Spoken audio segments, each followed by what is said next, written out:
afternoon, good evening, and welcome everyone to IFA's Global Cafe. My name is Katrina Buzanis. I'm the Director of Policy Advocacy here at the IFA. So today we're going to be talking about a life course approach supporting women through age and change. So women around the globe experience unique challenges and opportunities as they age, and these challenges might span financial security, access to quality healthcare, caregiving responsibilities, and social inclusion, and each may be shaped by societal expectations and structural inequalities. Yet women continue to lead transformative change, demonstrating remarkable resilience, adaptability, and innovation, and advocating for themselves and others throughout every stage of life. And so today we have the privilege of learning from both Cindy and Grace, who founded the initiative Women Who Changed the World. In our conversation, we'll explore how this initiative was born, delve into both personal and professional journeys, and discuss how intergenerational relationships and amplification of women's voices can support navigating change as we age. So Cindy Morse is the president and CEO of the Benson Agency, which provides services in capacity building to nonprofits across the country through a multi-generational lens. And as we mentioned, Cindy is also the co-founder of Women Who Changed the World, a movement to create intergenerational conversations to support women in states of transition. And her work focuses on supporting nonprofits by ensuring that their programming, fundraising, and operational systems support the changing needs of our aging society. And then we also have Grace with us, who brings more than a decade of experience in age tech, with a career dedicated to improving the lives of older adults through innovation, thoughtful marketing, and cross-sector collaboration. Most recently, Grace served as the director of marketing at Intuition Robotics, where she co-led the commercial launch of LEQ, the first AI companion designed specifically for older adults. And earlier in her career, Grace was part of the founding team at Aging 2.0, where she built programs, events, and community infrastructure to accelerate innovation in aging. So welcome both Cindy and Grace, and we're really excited to discuss your work on Women Who Changed the World and learn more about that program. Thank you for having us. Mm-hmm. We agree. Thank you for having us. Amazing. So we always like to start just by learning a little bit about both of you, and both of you do have quite a background in the fields of aging, but have a very diverse professional and personal backgrounds that also led you to creating Women Who Changed the World. So I'm wondering if you could both tell us a little bit about yourself and your story, and we can maybe kick things off with Grace. Sure, yeah. So thank you so much for having us. We're really excited to be here today. Um, Thank you for also explaining my bio. That was a good sort of warm up into my introduction. As you just heard, my background is primarily in the age tech space, so intersection of aging and technology. I've been focused on this for the last 10 plus years, but my domain expertise is really in the marketing side of things. So I do a lot around sort of building brand, building community, doing a lot of engagement work. I focus on the content side of things and the strategy side of things. So I come from the world of startups and tech companies where you wear many, many hats. And now I'm doing lots of work with various nonprofits, which has a lot of sort of similar mentality around how to run an organization. So it's been a really interesting experience over the last 10 years to get to focus on the storytelling around the intersection of aging and technology, to meet some really interesting people. And that's led me to where we are today. Thank you so much, Grace. And then over to you, Cindy. So I came to aging by accident. I had been in the gender equity world for most of my career, always behind the scenes. I always say that I'm the person who is happy to work on the Excels, not work directly with the people, right? Like everybody has to know where they line up best in the world. And so I had spent a lot of time in gender equity, particularly looking at violence against women. And I came over to the American Society on Aging, which is where I first was introduced to the world of aging. And the thing that caught my eye the most was this giant intersectionality between these two areas.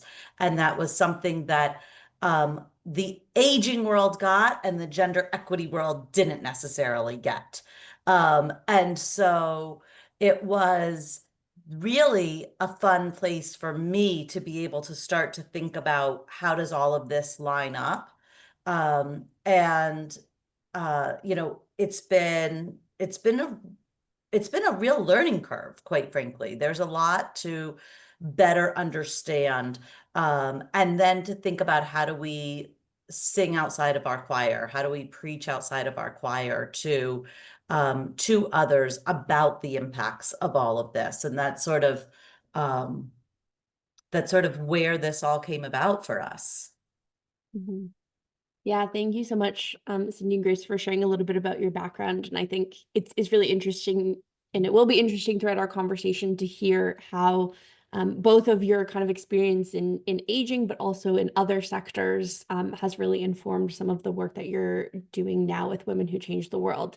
So I'm wondering if you both could chat a little bit about, what is Women Who Change the World, and how did this initiative come about? Yeah. So Women Who Change the World, I guess technically first started with conferences. Um, I would I had this really cool place at ASA when I was there of being able to really know our members. That was my job, was to know our members. And so I was constantly talking to all of these different people and hearing about what they were doing and realizing that they didn't know each other. And so I started an initiative where I would invite somewhere around 15 women who were doing the coolest work, who were doing running initiatives that were fascinating, that were open to change, that were looking for other people to get involved. And I would invite them to one meal at the conference. And the key to this was it was going to be one meal. There was no obligation afterwards. There was no work that you had to do to prepare. It was come, meet each other, and hear about what each other were doing. And that meal was so fascinating because afterwards people would leave and really go out and start to work together on with people they had never even heard of, an hour and a half before. Um, so now Grace and I are working together, and I say to Grace, I how much I value this that we used to do, and Grace says, "Wow, I ran a program called Lady Brag, where because women are so often not supposed to be unapologetically proud of our work, we are so often taught to, say, oh, it was about the team, and oh, it was right. We're not supposed to brag about our work. And so Grace started an initiative where she and fellow women would get together and just say, hey, I did something really amazing and I'm proud of myself. Um, and so we kind of put our brains together around this. And at the same time, I personally had gone through a major transition. I had made the decision to give myself a 4-year, what I call a sabbatical, right? I wasn't going to stop working. My cat's going to join in our conversation. I wasn't going to stop working. I wasn't going to stop doing what I was going to do, but I was going to take 4 years to live in a state of transition and to think intentionally about what I wanted to be. And as part of that process, I interviewed for 6 straight months. I interviewed women who I thought had done something right, whether it was in work, family, community, whatever it was, some piece of what they were doing I really loved.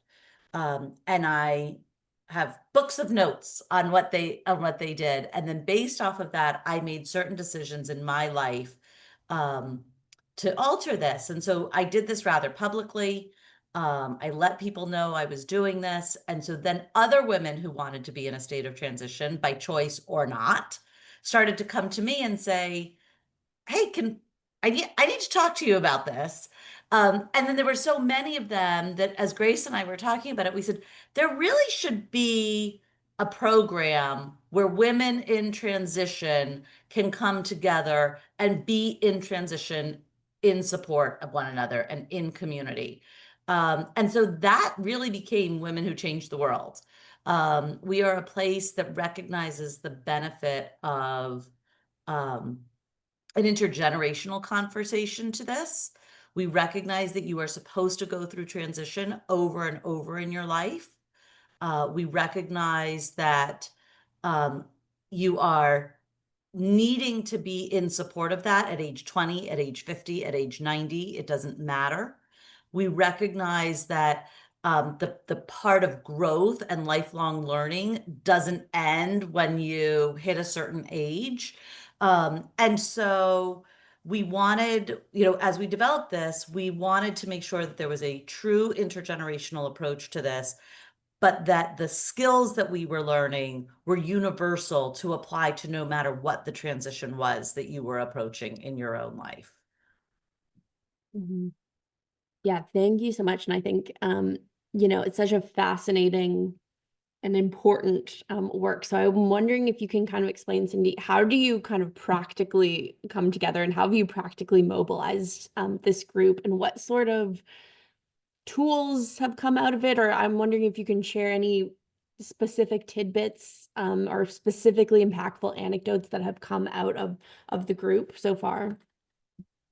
Yeah, the practical side of it is Zoom.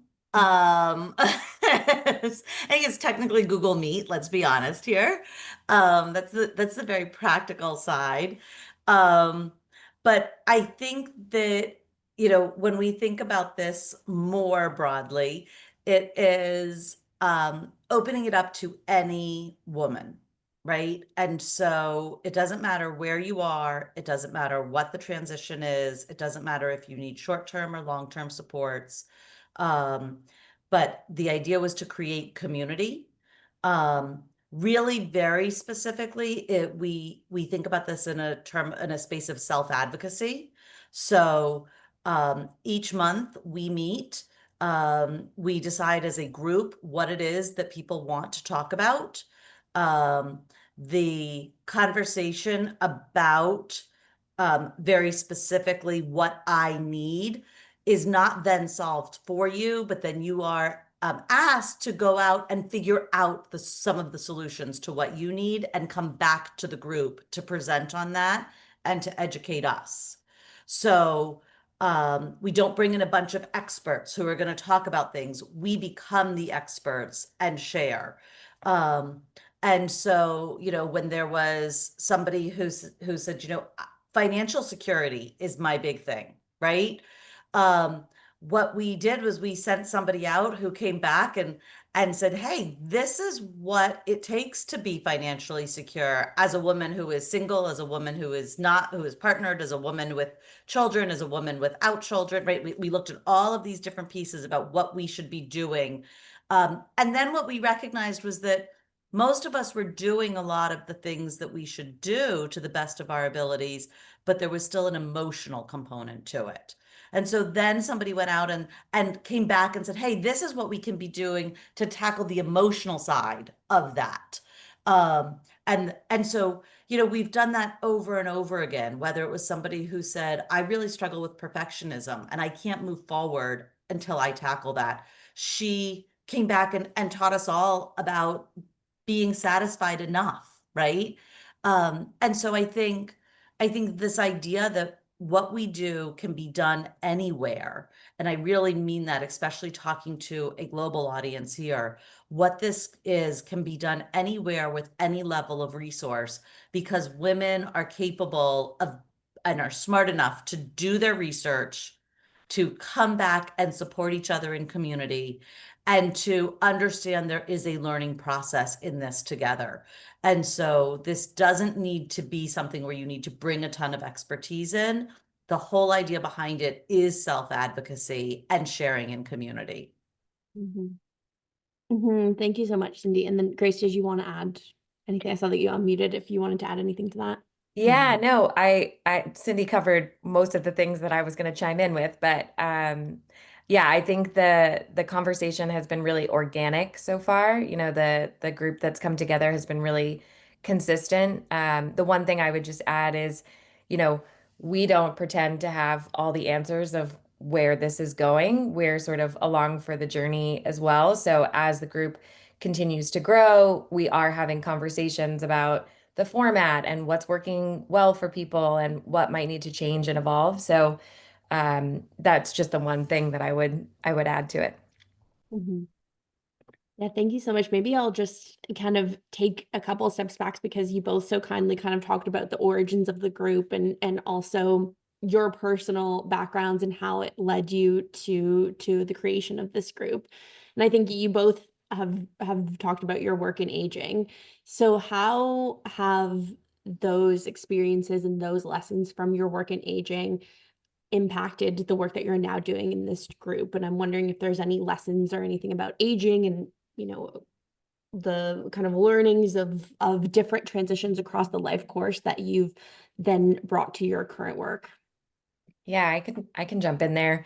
Mhm. Um, what drew me to aging in particular in the first place, I had had some background in the healthcare space. And I really loved that my work was so impactful and I could sort of see, you know, the direct impact that what I was doing on a day to day was making a difference in people's lives. And I also accidentally fell into aging. I had sort of like a mutual contact that was, you know, starting a company, which turned out to be Aging 2.0, and was looking to bring somebody on. I was not, I had a real affinity, very close relationships with older adults in my own personal life, but I had never thought of it as a business or an industry. And so I did a little bit of research, and you know, a few things really struck me. First and foremost, there's a lot of information about shifting demographics, and I pretty quickly saw there was a real opportunity just looking down the next 5, 10, 20 years and what the world looks like from a demographics perspective. So that was really interesting to me. The other thing that I think was really important was it's a universal experience. Every single one of us gets older every single day. Hopefully, we all get the privilege to be an older adult ourselves, either soon or in the future.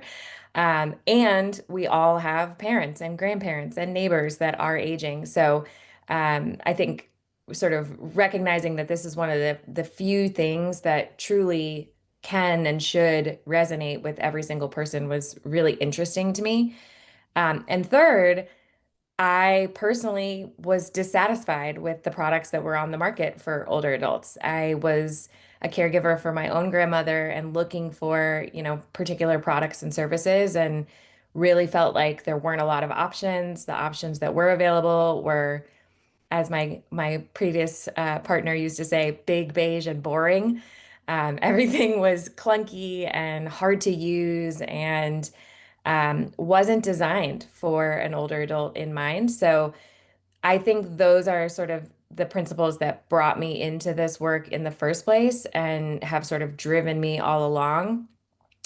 But what I would say in terms of like what working in the aging space has sort of taught me, I think anyone that has spent time with lots of older adults and caregivers can tell you that your perspective changes on what's important and how to value your time.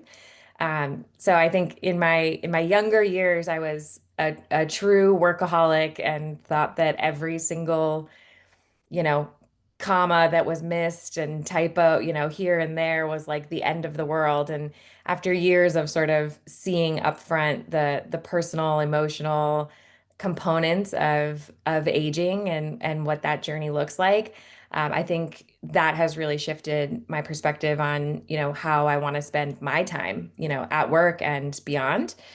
I think there's a few sort of major themes that I've, you know, picked up on through my time over the last 10 plus years. Um, One of the biggest things that I think is important is having a sense of purpose. So whether that's, you know, getting out in the garden and making sure your rose bush is pruned or a volunteering opportunity or having grandkids in your life, or, whatever the case may be. It could be, as big as a board position on, a nonprofit that you care about, or as small as, making cookies for your mailman, and anything in between. But having a sense of purpose, I think, is one of those keys to success. The other, which resonates really deeply with Cindy and I, clearly based on this conversation, is having a sense of connection and community, having a group of folks that you can come to and be vulnerable with, be open with, be honest with. Um, I think one thing that I think is important is your community doesn't need to be clones of yourself. Like, it doesn't need to be all like-minded people necessarily.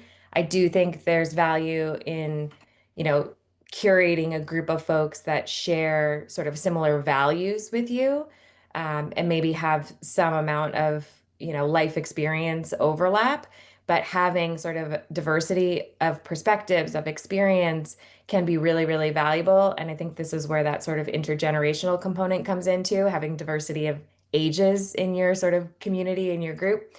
Um, but I think, especially in working with many entrepreneurs that tend to skew a little bit younger, there's a lot of folks in the aging space that are building companies and have all the very best intentions. Most of the companies that I've worked with are developing products and services because a product or service wasn't available when they needed it.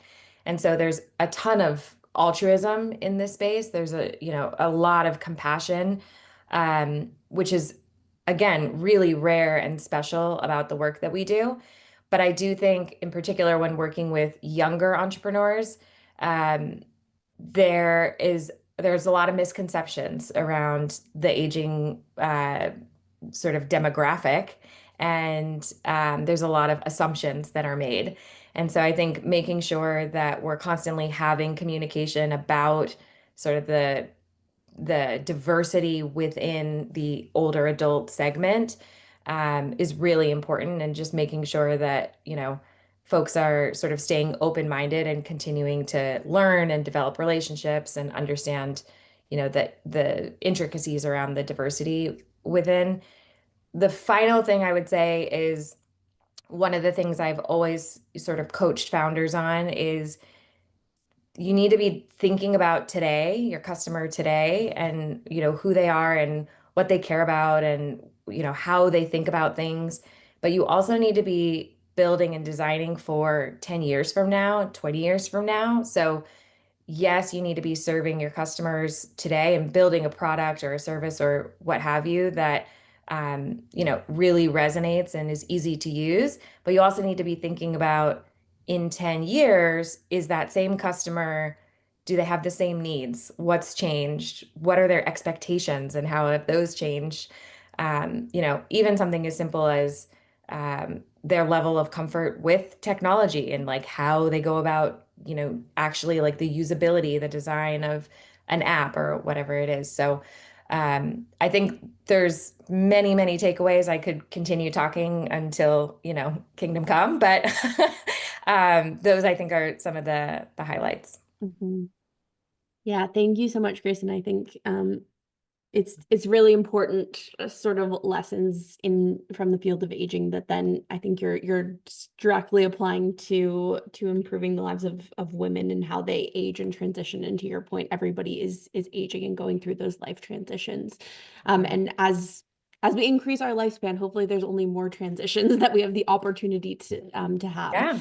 So I'm wondering, if there's what have you both learned in terms of tools or skills that have empowered women to effectively advocate for themselves as they age?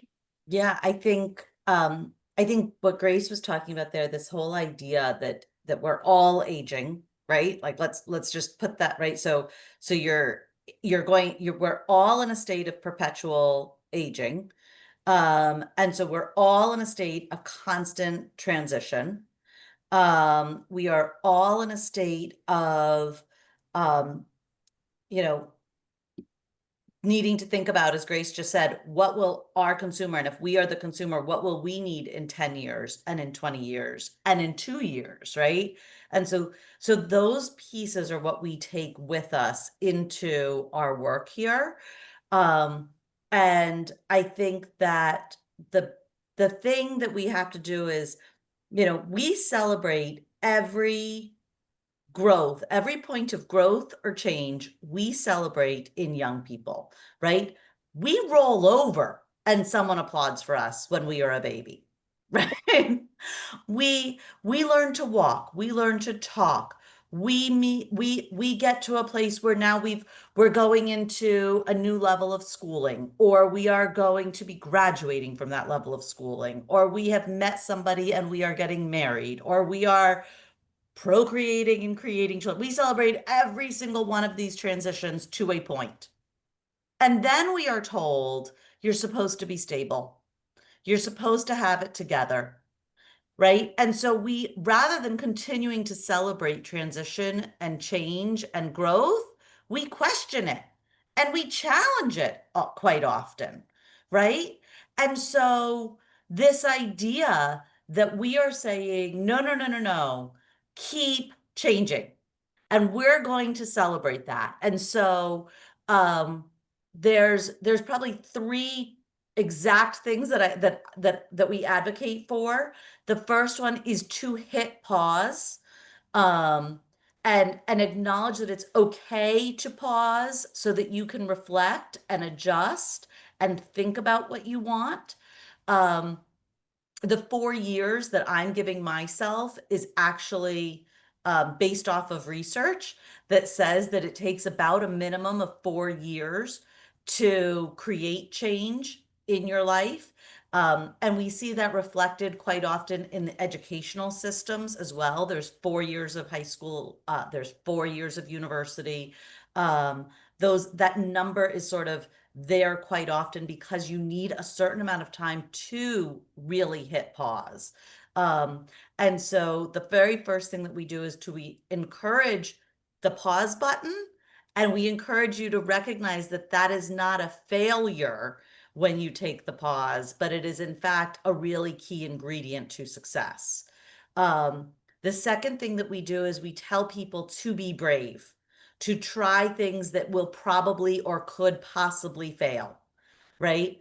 To do things that are very outside of your comfort zone, whether that is physical, emotional, behavioral.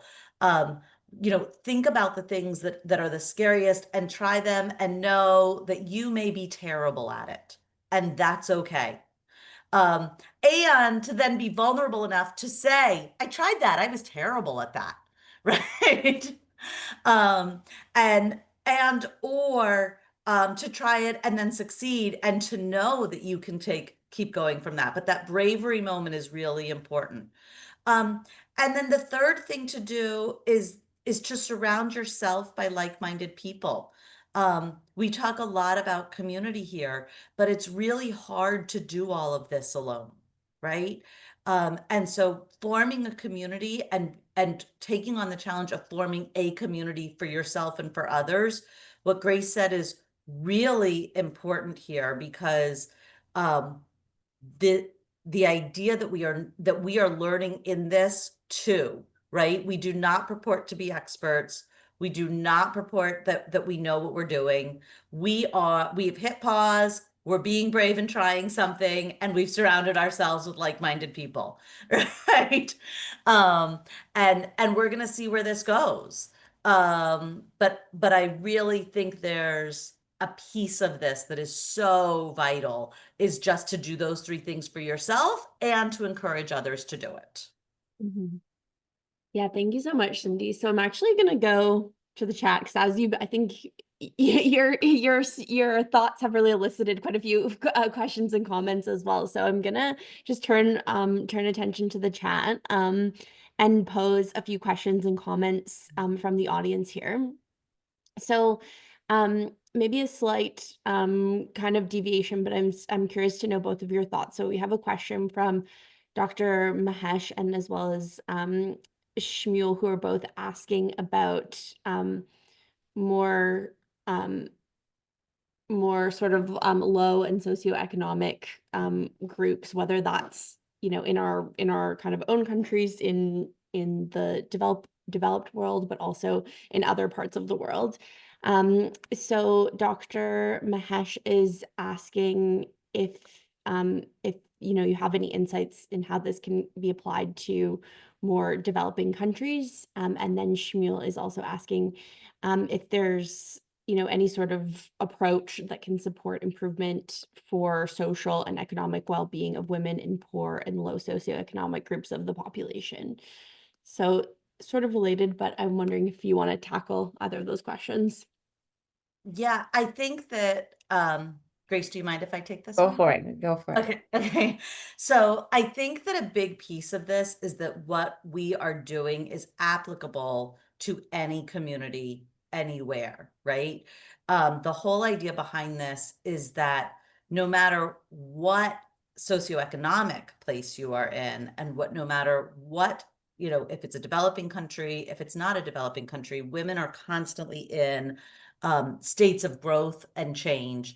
And recognizing that these three behaviors of hitting pause, being brave, and having community can be applied anywhere. And we'd be more than happy to talk to somebody if they wanted to start this in their own community, to think about how do we need to alter it some, right?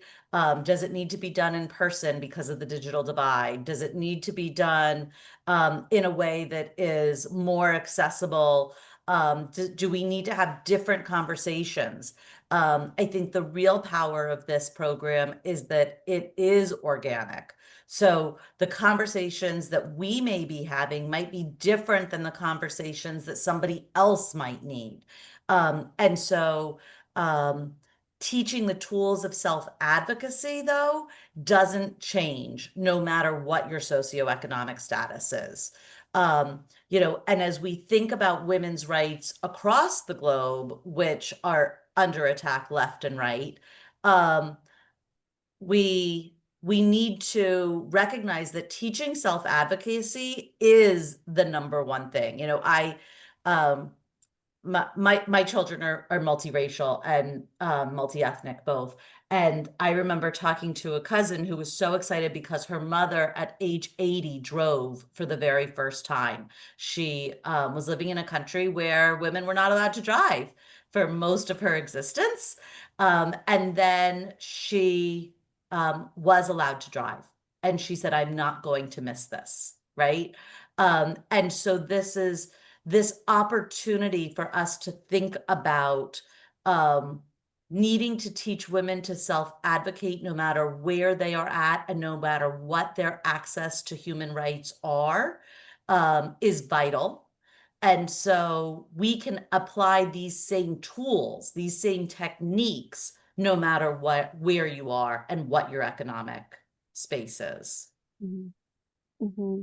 Yeah, Grace, did you want to add anything to that? I think Cindy responded exactly Mhm. how I would. I think Mhm. the key really is the idea behind this is universal. You know, I think in particular, women are in a constant state of identities evolving. You know, we go from a child to a student to a wife to a caregiver to, you know, whatever.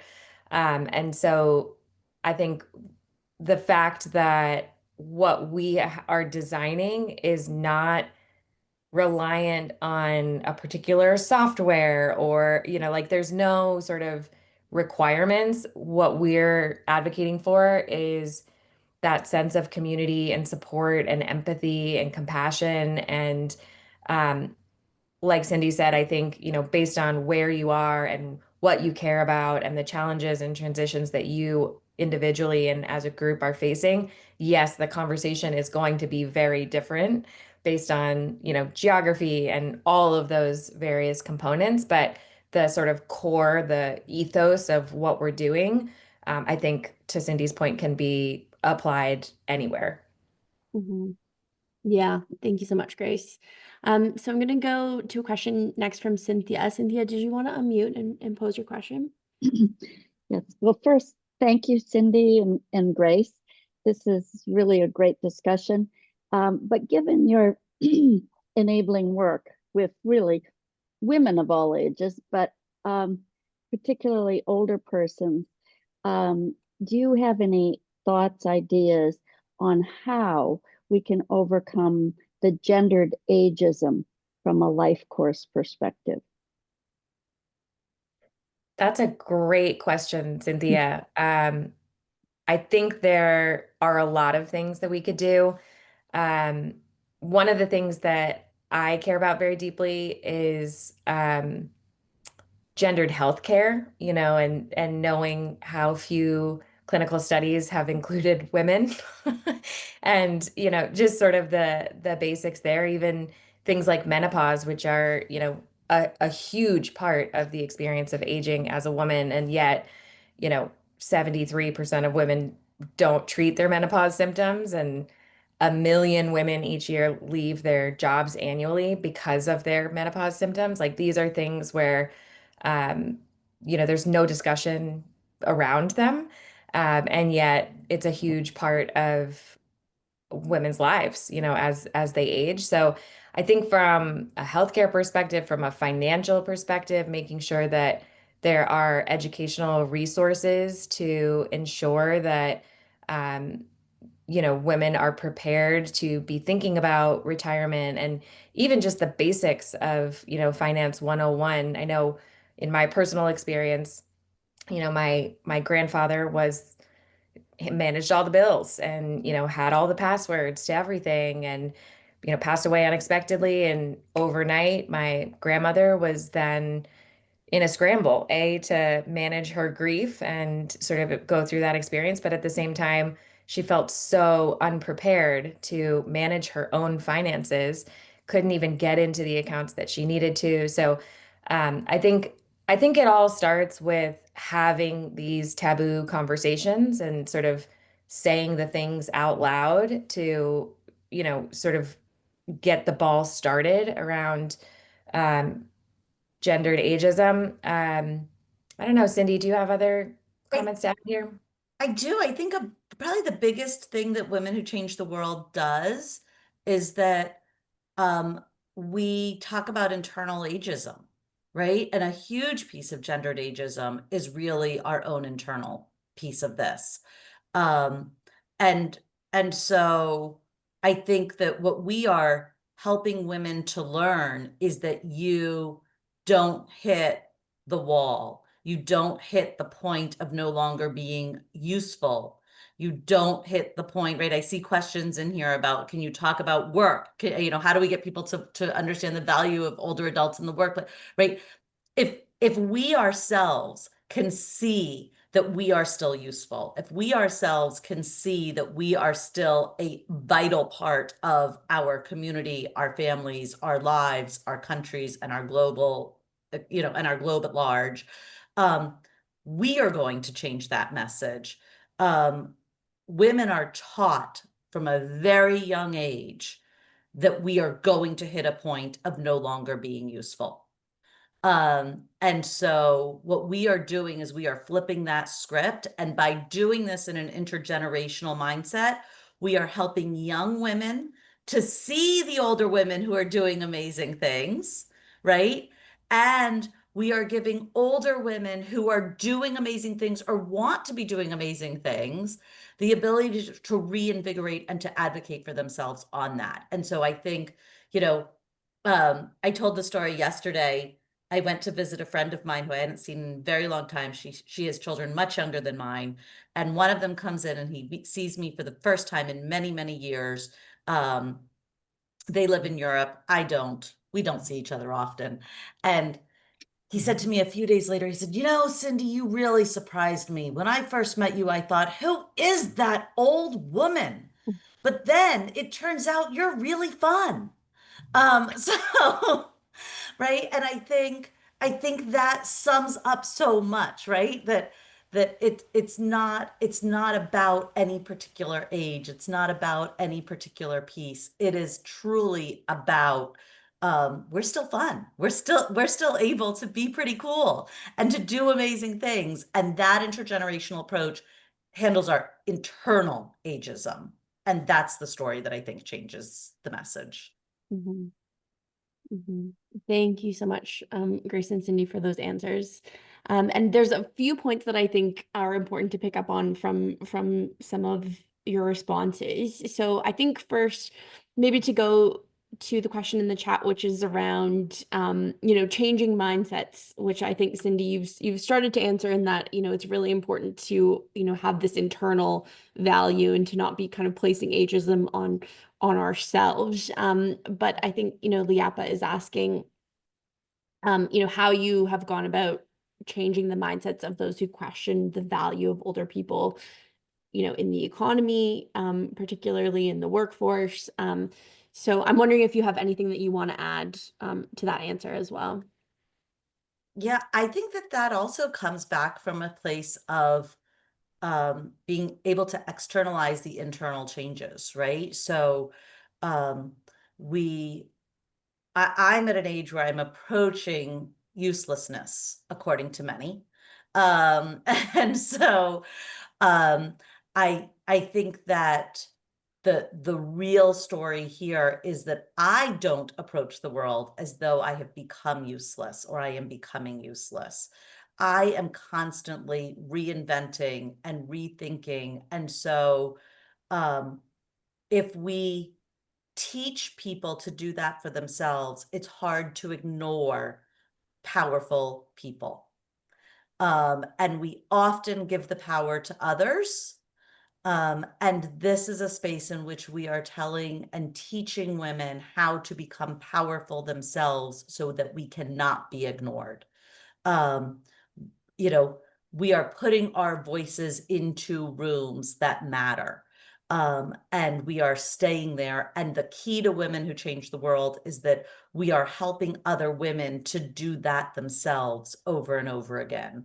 And so, look, yes, there's a lot of work that needs to be done across the advertising world, um, across industries, across the financial world, and we can go about spending a lot of time trying to convince others to believe in us as we age. But the truth is that unless we believe in ourselves, they're never going to believe in us.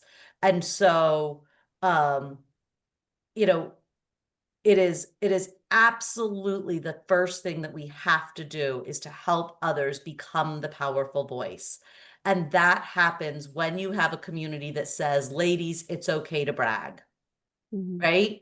Um, I actually had someone recently say to me, you aren't humble enough. And my answer to them is, I don't strive to be humble, right? Um, and so I'm not saying that we get it all right. I'm saying that we fail all the time and we often get it wrong. But I am also saying that when we get it right, we should be proud of that. And when we tried something and got it wrong, we should be proud of that. Um, Mm-hmm. and and if we come into the world with that mindset, it's very hard to ignore us. Mm-hmm. Mm-hmm. Absolutely. Grace, was there anything that you Yeah, wanted to add to it that answer? strikes me. I when Cindy was talking there, it reminded me of sort of like modeling as a parent. And I'm not a parent myself, but I have nieces and nephews, and um, I've sort of stumbled into a bunch of parenting podcasts and things like that. And I always hear this concept of like, if you want your kid to be more compassionate, you have to be more compassionate. Like kids are gonna do what they see. And so, even thinking about women and growing up and their relationship with their bodies and like, what did your mom say in the mirror to herself? And how did that influence what you said in the mirror to yourself? So I think it's a really interesting parallel between, watching the people that we love and respect and also, being aware of what that does to other people too. So I totally agree, Cindy. I think starting with ourselves is super important. The other thing I would add, which again, Cindy, you sort of touched on a little bit, is I really think that visibility is so important. Like to Cindy's point, there's this sort of expectation that as you get older, you're going to stay in your house forever and just sort of disappear and be less involved in the organizations that you once were, and so on and so forth. And I think having those stories continue to be told is so important. And it's funny because I wrote down on my little notes here, um, giving ourselves the opportunity to have a lady brag, as my group would call it, but that sort of continuous practice of you know, owning our accomplishments and not diminishing the work that we've done, which frankly, I will say is not comfortable in the beginning. It is really uncomfortable to sit in a group of people and talk about how great you are, which is why we started the group in the first place. We wanted a safe place to um, practice that, to really sort of, um, to give ourselves the opportunity to see what that feels like and um, see what it feels like when other people do that too. So anyway, I think those are sort of the two big comments there. I think the modeling thing, and then just making sure that we're continuing to tell our stories even when maybe other people tell our stories for us less. Yeah, thank you so much, Grace. And then I see, Layla, that you have your hand raised, but if you want to just put a comment in the chat, I would be happy to kind of voice your question or comment there. So for both of you, I think you've talked quite a bit about the intergenerational component of women who change the world. And you both mentioned, I think, how important it is, for those lessons to kind of go both ways. So from younger women to older women, from older women to younger women. But I'm wondering if you can maybe both share a little bit about how you've seen this intergenerational relationships really support women navigating kind of aging and life changes, as we've been talking about. Maybe just kind of a dedicated response on the importance of those intergenerational relationships. Yeah, I could start here, Cindy, if you want. Yeah. I think probably sound like a broken record, but I really do think the fact that we've intentionally built an intergenerational community is truly the secret sauce behind what has made this initiative really sticky from the very first meeting. Um, like Cindy has said before, I think we are all facing very different transitions. We're all sort of have unique circumstances that maybe they don't apply to every other person in the group. And yet, I think there are core lessons that are still applicable. So, um, and I think what's really important too is this idea of like, the relationships we're building are not transactional. It's a really truly mutually supportive group. So there are days where I show up to the meeting and maybe I need a little bit more. Maybe I have some questions or some things that I'm, working through and would like to receive some guidance or advice or different perspectives on.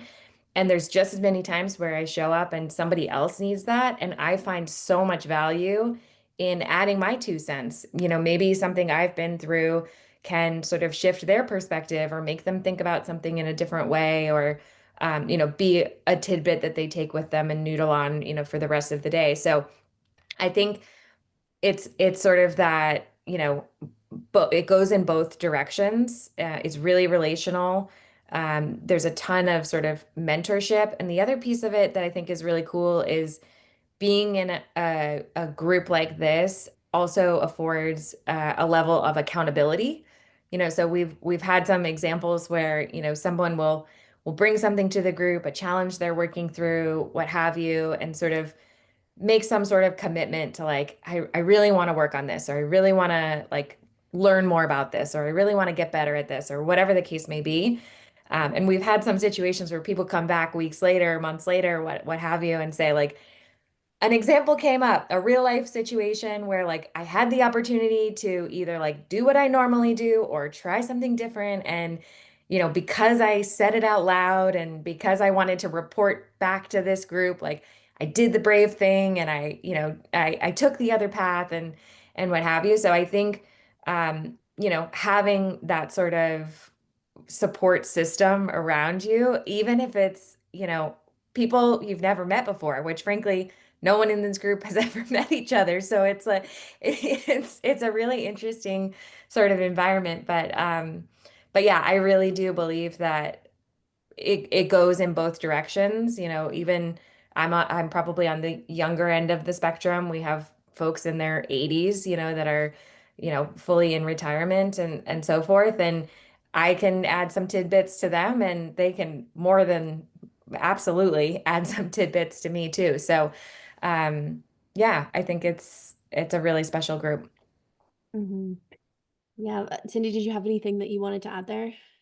No, I think that intergenerational friendship is a very unique thing, and it's very different. Grace and I recently were talking about it. It's very different than intergenerational relationships, right? An intergenerational relationship can be organized. It can be, it's often seen as community service. It's often, right? Like there's all of this work that goes around that. Intergenerational friendship is truly a two-way street. It truly is something where everybody involved in that friendship is getting something out of that. Um, and it's not the young person who is providing care for the old person by showing up, right? It is truly a back and forth friendship. And I think that difference is what we strive for within Women Who Change the World, right? Is that we are truly looking for something where we are not asking young people to hang out with old people because old people need help, right? Need social interaction, right? Like we're not asking for that. And we're not asking old people to be the wise figures that are there to teach us. And right, we are really understanding that people of all ages need care and support, and people of all ages have wisdom to share and create real friendships that turn into really being able to support one another. And I think that's the reason for the intergenerational aspect of this is that Hmm. there is a true value of what people bring at all levels and at all different moments in their life course. Hmm. Yeah, thank you so much for that, Cindy. And then just maybe kind of one last comment in the final minutes here of our session.